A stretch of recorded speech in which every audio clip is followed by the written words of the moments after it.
Coucou les amis, j'espère que vous allez tous très bien. On se retrouve aujourd'hui, en ce mercredi. On va aujourd'hui cuisiner ce que j'appellerais un incontournable en cuisine. On va se faire une pâte à pizza. La pizza, on l'aime tous. Rares sont ceux qui n'aiment pas la pizza. Et quand on a envie de manger une pizza comme ça, d'un coup, d'un seul, on se dit « Ah, flûte !»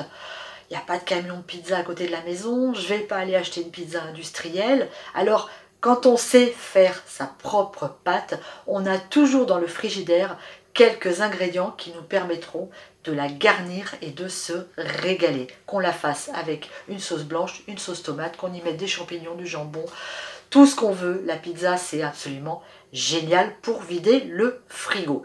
On se fait une pâte à pizza, vous allez voir que c'est très simple à faire. En tout cas, la mienne est très simple. Je ne dis pas que j'ai la recette originelle, miraculeuse. En tout cas, c'est ma recette à moi. Et en général, personne n'a jamais trouvé rien à redire. Allez, je vous montre les ingrédients dont j'ai besoin pour faire une pâte à pizza maison. Je vais avoir besoin de 500 g de farine de blé. Moi, j'utilise de la T65. J'aime beaucoup ce grammage. On va avoir besoin d'huile d'olive. Ici, vous la connaissez maintenant, celle de mes partenaires Terra Delissa. Là, c'est leur huile d'olive bio, du sel, de la levure de boulanger, 10 g qu'on va réhydrater avec un petit peu d'eau et 250 ml d'eau à température ambiante. On va commencer par réhydrater notre levure avec un tout petit peu d'eau tiède. Alors l'eau, j'ai dit tiède, hein. Hop, voilà, à peine, vraiment pas bouillante, parce que sinon vous casseriez l'effet de la levure.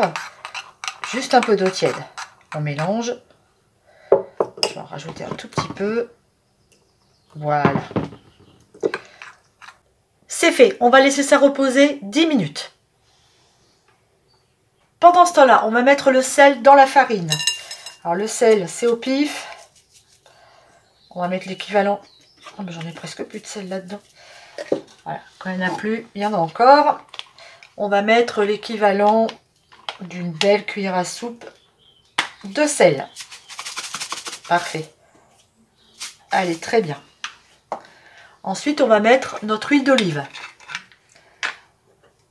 L'équivalent de 2 belles cuillères à soupe. Et on va commencer à mélanger.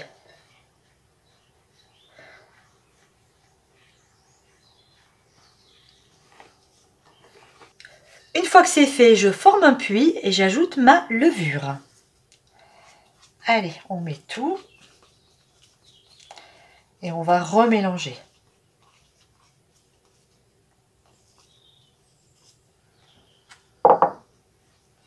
Voilà, c'est parti.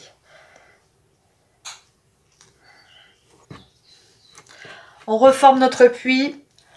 On met notre eau. Et on remélange.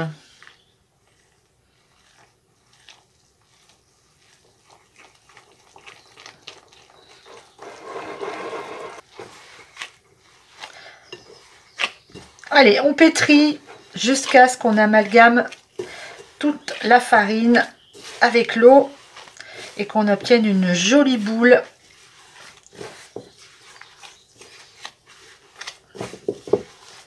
Alors, qu'est-ce qu'on fait maintenant? On obtient au bout de 5 minutes, regardez-moi ça, une magnifique pâte à pizza. Alors là, elle est énorme, hein. Là, on fait une grosse pizza. On va de toute façon, maintenant, on va la laisser reposer pendant 1 heure. Alors, j'ai mis de la farine dans mon saladier, je vais la reposer dedans. Je vais couvrir d'un torchon, je vais laisser ça 1 heure à température ambiante. Et puis, ben, on se retrouve dans 1 heure. Pendant que notre pâte repose, on va papoter 5 minutes. La pizza, c'est vrai qu'on aurait tous envie de la manger uniquement cuite au feu de bois. Alors on ne désespère pas sur Popote et Potager d'avoir un jour, peut-être très vite, un four à bois. En attendant, celle-ci, elle ira au four. Ça marche aussi dans le four, il n'y a pas de souci. Ensuite, j'avais une petite info à vous donner. Vendredi prochain, je serai en live sur l'Instagram des éditions Jouvence pour une discussion autour du livre, du jardin, du potager, de la chaîne avec Charlène, la directrice des éditions. Si vous souhaitez venir poser des questions, si vous avez des petites choses à demander, n'hésitez pas à nous rejoindre. Nous serons en direct, en live, sur la chaîne des éditions Jouvence, vendredi à 17 h. Je vous attends nombreux pour venir discuter et échanger avec nous.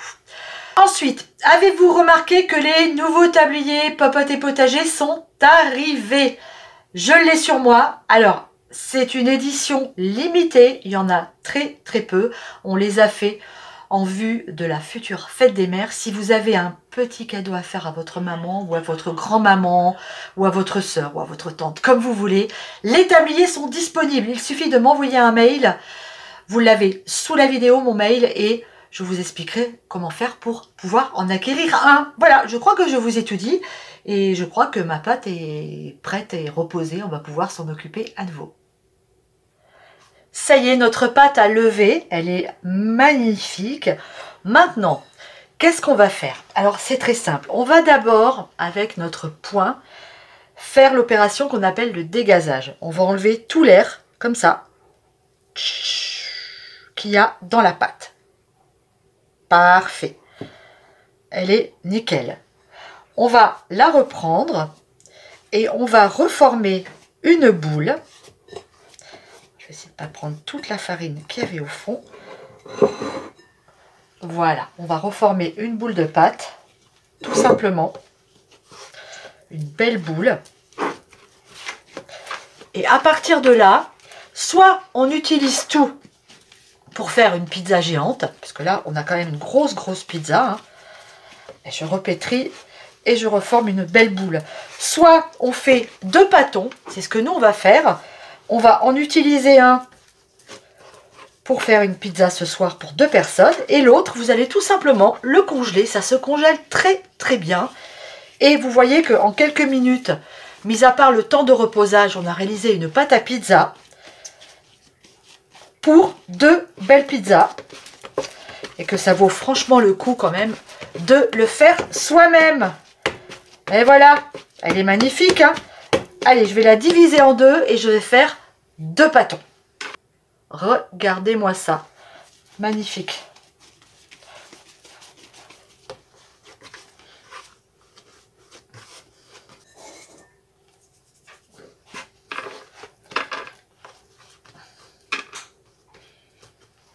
Voilà les amis, c'est fini pour aujourd'hui. J'espère que cette recette de pâte à pizza vous a plu et que désormais vous la ferez maison. C'est tellement meilleur quand c'est fait maison. On va nous l'agrémenter ce soir d'une magnifique salade du jardin. Plantez des légumes dans votre potager, dans votre jardin. Réservez un carré pour mettre des légumes. C'est tellement gratifiant de se dire je vais dans mon jardin chercher une salade que je mangerai ce soir. Allez, je vous embrasse. N'oubliez pas, vous pouvez encore voter sur la chaîne. On fête les 4 ans de Popote et Potager en ce moment. Vous pouvez voter pour choisir la nouvelle banderole que vous verrez en haut de la chaîne lorsque vous allumerez votre téléphone ou votre ordinateur. Voilà, je vous fais des gros bisous. Le vote s'arrête jeudi soir. Mouah, je vous embrasse, je vous fais des gros baisers et on se retrouve vendredi. Ciao!